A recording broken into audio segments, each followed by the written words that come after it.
We call her Granny Baby, but she is my brother-in-law's mother. But since we don't have titles like in-laws and all that in our family, she is Granny Baby to us. And she's from Marlin, Texas.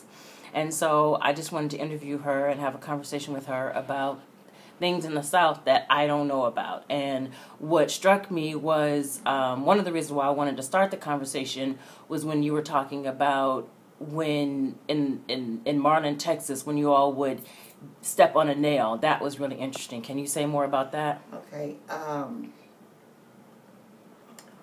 When I was a small kid, we didn't go to the doctor for everything. In particular, if you stepped on a rusted nail, you didn't go to the doctor.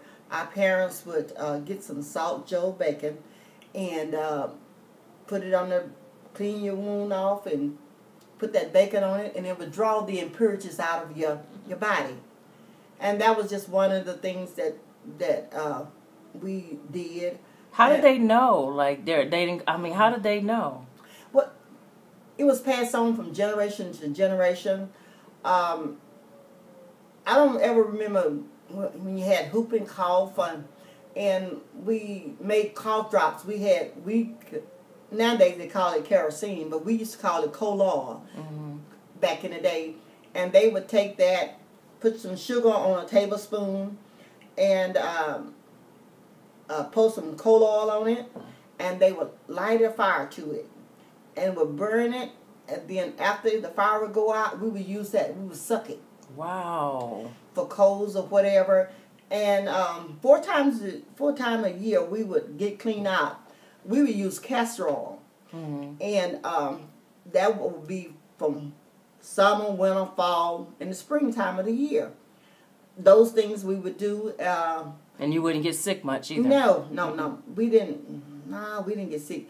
And for months, we put sardines up under your neck and tie a rag. And we used to look like a little bunny rabbit back in the day because it was a white rag that they would tie on your head.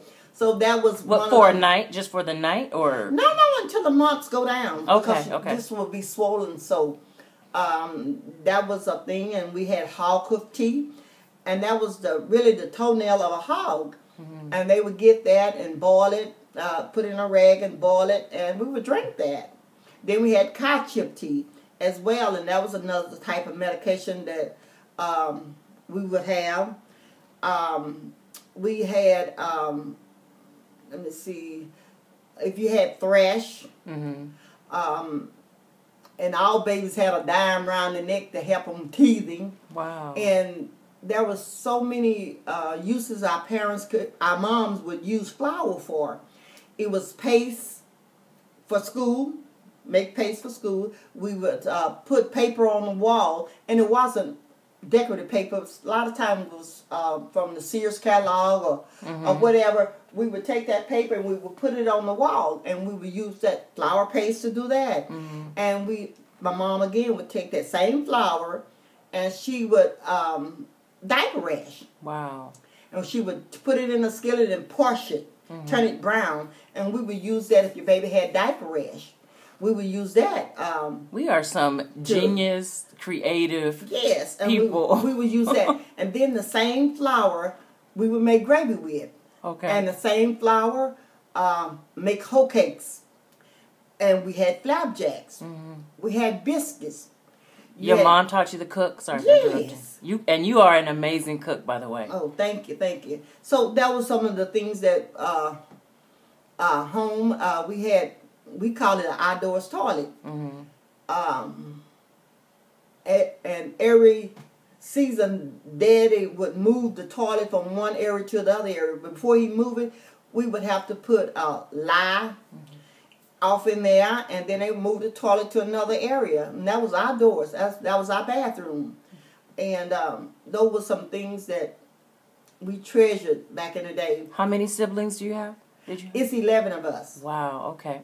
I had an older sister. My dad had an older daughter, so really it was 12 of us. It's a dozen of us. And all my blood sisters, my mom kids, all 11 of us still living. Oh, yeah? Yes. My oldest sister is about 80, 86. Uh-huh. Then on down, trickle on down to my baby brother, 61. So all 11 of us are still living. And in Texas still? Yes, in Texas. I have one brother in California.